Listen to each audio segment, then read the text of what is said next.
She was here last night. She just didn't stop. Really, thank you to Cheryl Buchanan.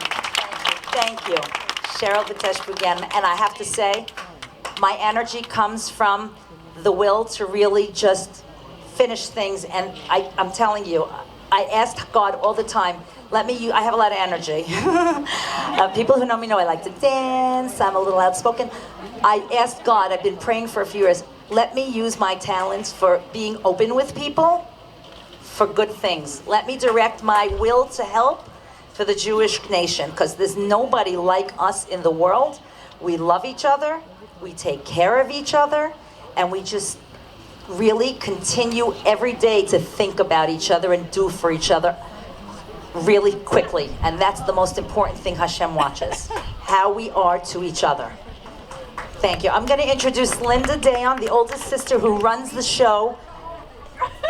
You're not the oldest? I thought she was the oldest. Uh-oh. How old are you, Lenny? She's number 3? I'm sorry. I just always thought. The elder of the family who's chachma in age is here to tell us a little bit about Lottie's Kitchen itself.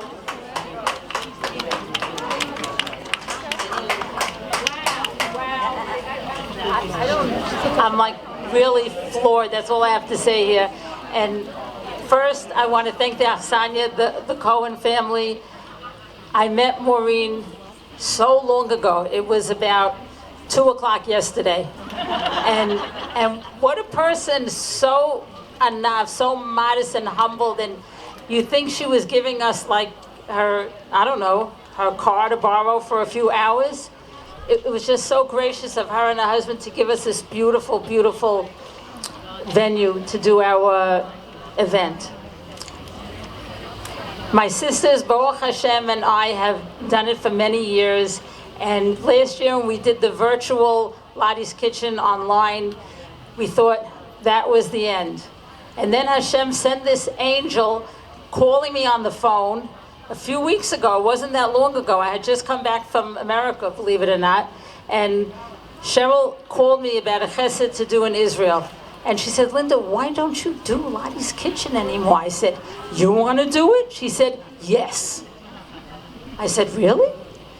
Next thing I know, she was running around and morning, noon, and night, like Maureen said. Are you, Cheryl, wherever you are? Really my pleasure. I love you. I want to say Shabbat, I was looking through some old pictures. I have pictures with Claudia, the youngest sister, when I was 12. I was in Lottie's house many times when she gave me lunch. That's what we're going to talk about. So, yeah, so Cheryl goes way back with my family, but this is pretty amazing how it all worked out.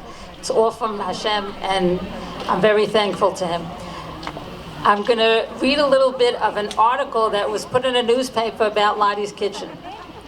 Many years ago, there had been a place called Lottie's Kitchen. I'm talking about over 20 years ago. It was a small kitchen in a home teeming with chesed. Lottie, a culinary expert, produced trays and trays of goodies, which largely were consumed by her friends, repair technicians, nurses, doctors, and people she hardly knew. But the people who knew my mother, they understand what I'm saying here.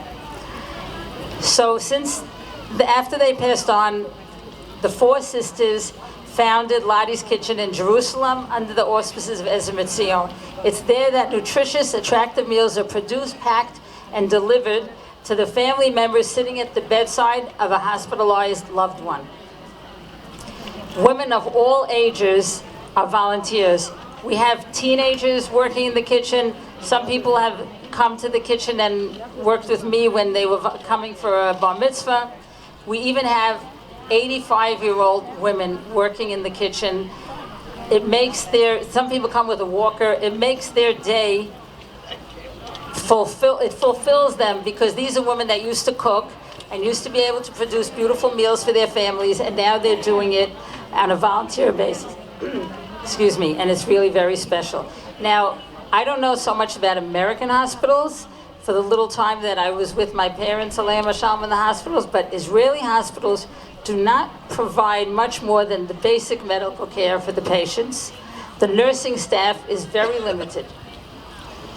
And people always know that they have to have a family 24/7 with the patient. Now, if somebody is taking care of a patient, they really don't have time to run around and look for food. Maybe they can go to the vending machine and get a Coke or some potato chips.